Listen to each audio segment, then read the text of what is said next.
If the developer control got a fraudulent developer, they'll hand him to the police. The police will do their diligence and come and get whatever information that will support their argument in court. Yes. They will get it from the development control. Even if it requires the officers to go and give evidence in the court, that is why they are there. Yes. And make sure that all these culprits are punished. Thank you so much, Town Planner Umar Shuaib, for that a very good overview concerning the police involvement with, apprehending fraudulent people. So let's move to your profession as a town planner, because I say this, it's a collective effort. One person cannot do it alone. One institution cannot do it alone.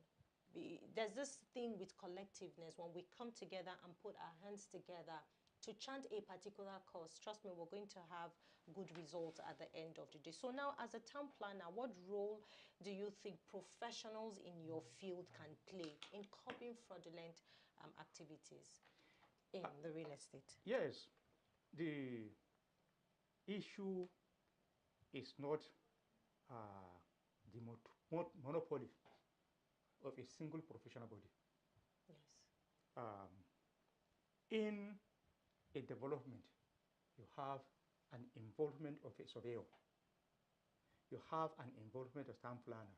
You have an involvement of engineer. There are structural engineers, civil engineers. We have electrical engineers. We have mechanical engineers.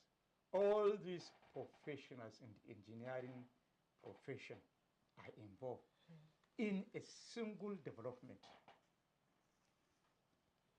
You have the estate also involved. So all the professionals are involved in a single development. So because the building industry has a profession, we have what we call an Association of Professional Bodies of Nigeria, APBN. And they come and collaborate and make sure whatever challenge that are there in the industry, they tackle it professionally. Whoever is the responsibility on a certain development, if a problem is discovered, is this from the structural aspect of that development? We call the structural engineer. Is it on the building? I think has also builders in the industry. We have COBOL. Yeah. So is it the problem of the structural engineer, the architect that designed the structure? All of them, we must also come together. That is why in development control, you have all these professionals in order to vet a plan correctly. The town planners will do their own and pass it to the architects. The architects make sure that the requirements in the design are standard before they pass it to the engineers. Electrical engineer, mechanical, and civil engineer. The engineering calculation must be right. Sure. All the columns and the beams must be seen to be rightly placed. And all the reinforcements, the sizes of the rods must be seen to be rightly placed before the approval is granted. That is how we work. All the involved professionals are involved. So there's no way we can talk about fraudulent activities without skipping building collapse, because it's still, I always say one of the reasons why some of these buildings, we have building collapses almost everywhere in Nigeria is there are still fraudulent activities in the real estate sector. So now let's talk about incessant building collapses in Nigeria. What can you say is really the major issue of these buildings being collapsing on a regular? Yeah, a building collapse could have a history. Ab initio, if you have not got it right from the beginning, whatever you put is going to collapse. Why do I say that? Starting from the soil.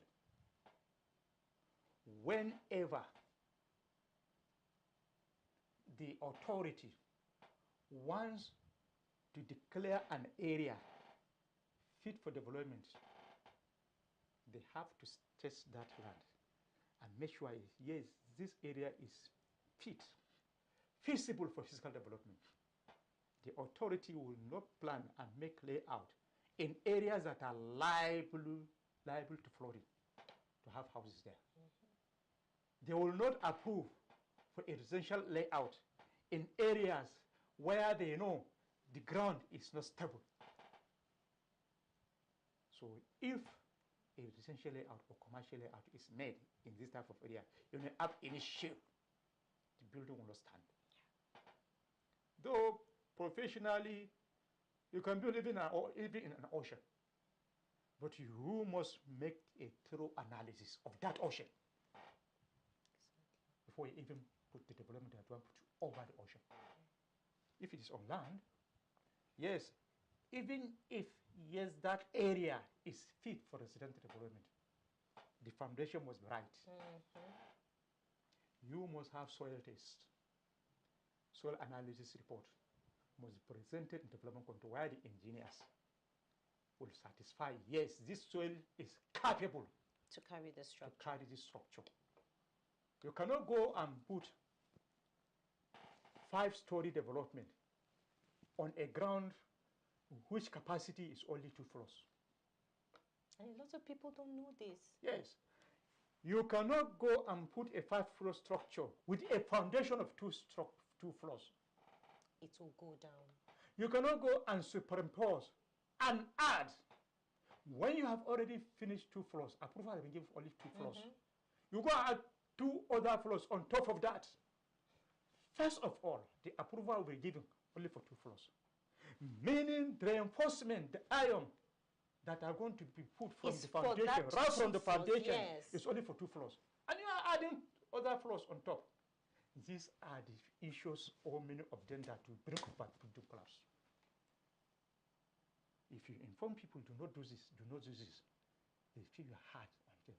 But actually building, construction is an expensive business. You either do it, spend your money to do it, or you lose lives. Which one is better?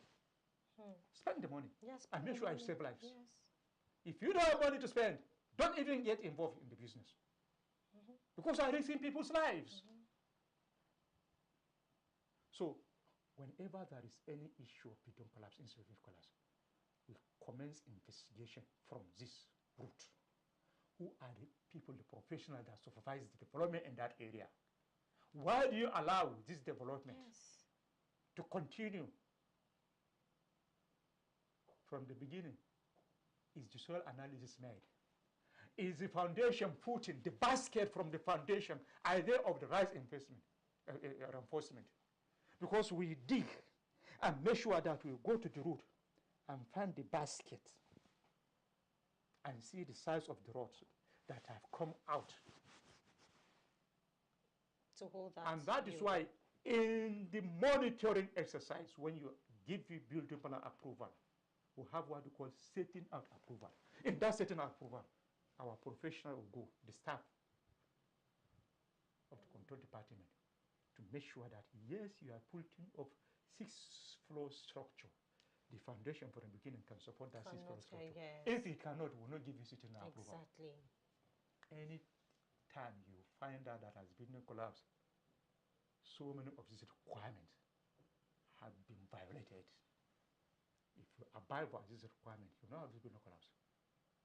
Anywhere that is building collapse, by the time we dig deep, we find out that somebody must have cut corners.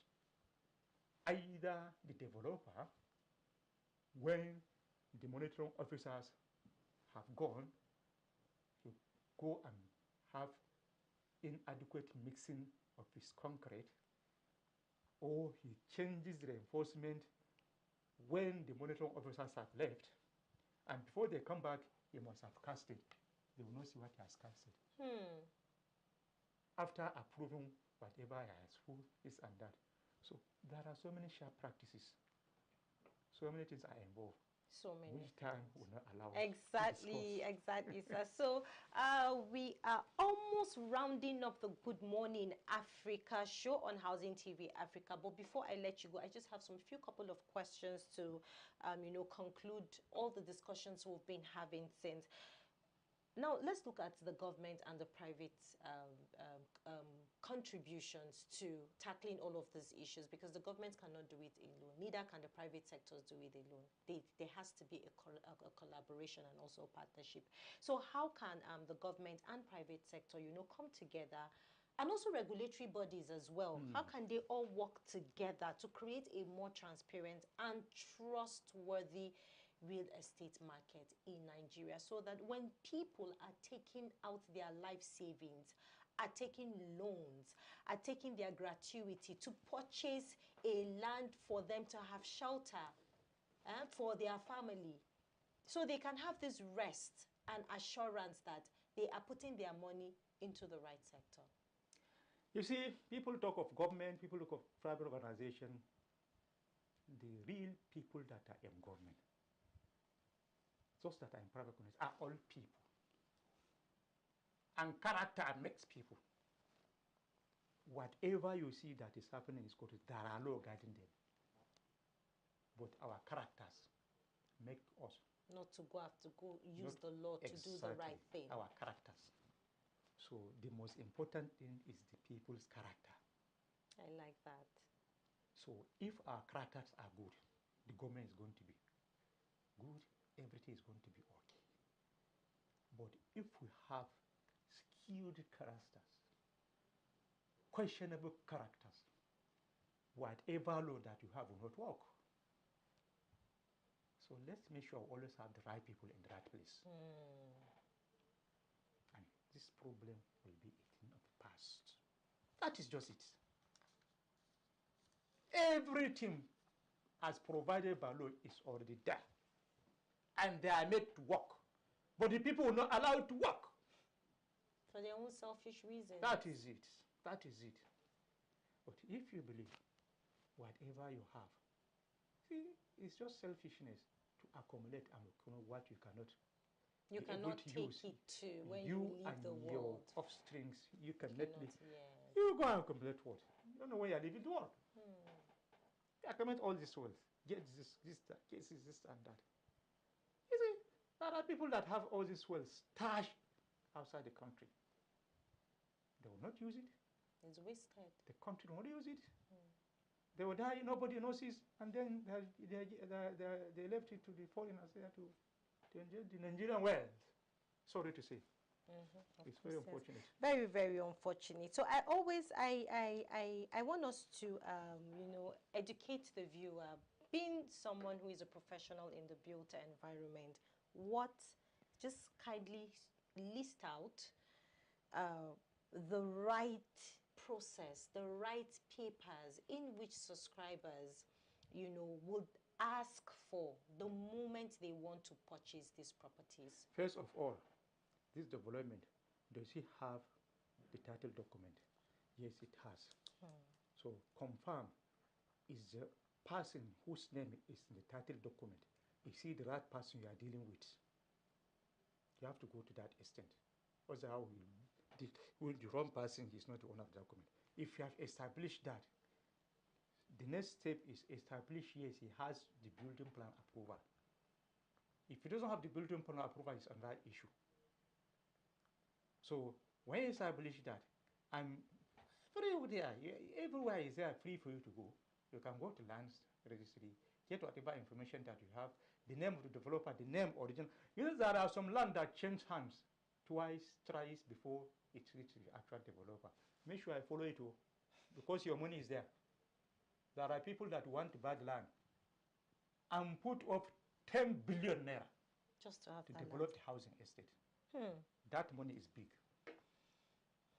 So spend your money to make sure that you are not losing the money to lands. If it means going to corporate affairs, go. Take the pain. Exactly. This land, in fact, there are lands that you cannot buy them. You are going to buy this house, 500 million naira, 1 billion naira, 5 billion naira. There are lands that are worth that. If you are buying a land worth 5 billion naira, how much are you going to put to develop? Up to 100 billion at times. So take your time, even if you are spending 100 million to make sure that you are acquired the right land from the right people. Do that. You are saving billions. Go to development control and make sure that land is developable. You are not buying a land that is on floodplains. There are so many of developers that are in floodplains now. Anytime there is heavy rainfall in Abuja, those people that bought their lands along the airport road, I don't want to mention the estate. That is a very notorious estate there in the airport road. Very notorious. Anytime there is flooding, you hear the name of that estate. We know how that estate was built. You know, so many people went and bought. And whenever there is rain, they don't have sleep. They don't sleep in the night. Because there are so many instances where people's lives were lost in the night. Due to the flood. Due to flooding. So make sure that, yes, where you are, if you are an off-taker, where you are buying that your house is not on floodplains. If it is on floodplains, you will not even be given building plan approval. There are people that manufacture approval. They manufacture approval because they go and have their building plans approved, backdated. People that are out of service will go and sign to be given money. One of the people, those former staffs that are involved in these sharp practices. By the time you go for investigation, you go to development control, you find out that it's not in the record. So do not go in.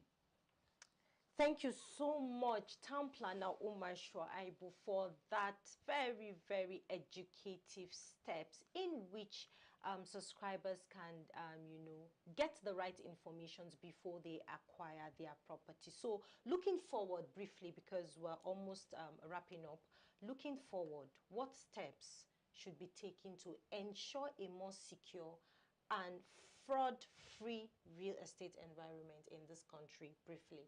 Briefly, I've already mentioned it. I've already mentioned the developers themselves, the off-takers themselves. As a developer, make sure that the land is rightly owned before you buy. As an off-taker, make sure that the developer has a title, has building plan approval, and he has abide by all the requirements of the building plan approval. If you have got all this one, you are satisfied, go ahead. But if there is any problem, I'm assuring you that you have problem along the way. And don't let the developer deceive you. You know, have you got different approval? But I've got to development. No, the matter is on process now. You see this and that. Just come and buy it because so many people are there. You're going to lose it if the next one month it didn't come. Other people are going to let him sell to other people. Yes. Because I know I save my money. I can have other places. There are so many of them. So if I have not got your land, does not mean that I cannot get that anywhere. Yes. So if you find a developer that has a place at that, come quickly, other people, tell him to give to other people. And you'll be surprised if you're going to get the next 6 months, you'll still be looking for offers. Thank you so much, Town Planner Umar Shuaib, former coordinator, Abuja Metropolitan Management Council. It's always a delight to have you in the studio discussing this very, very worrisome topic. Thank you so much for coming. Thank you very much. And I know the viewer have, enjoyed our conversation so far, and they have learned a lot from you. Thank you so much. So, viewer, you've heard everything we've discussed today on the Good Morning Africa show. We hope that you've learned one or two things from today's episode. Thank you so much for watching. You can watch this episode and subsequent episodes by subscribing to our YouTube channel, Housing TV Africa. You can also follow us on all social media platforms at Housing TV Africa. And good to say, the Housing TV app is on Google Play Store and Apple Store for your use. So quickly go there, download to stay connected and get all the necessary information you need to know in the housing sector. I'll be coming your way with another very interesting discussion on the Good Morning Africa show. Thank you so much for watching. I am Yemuna Bagudu. Enjoy the rest of your day. Bye-bye.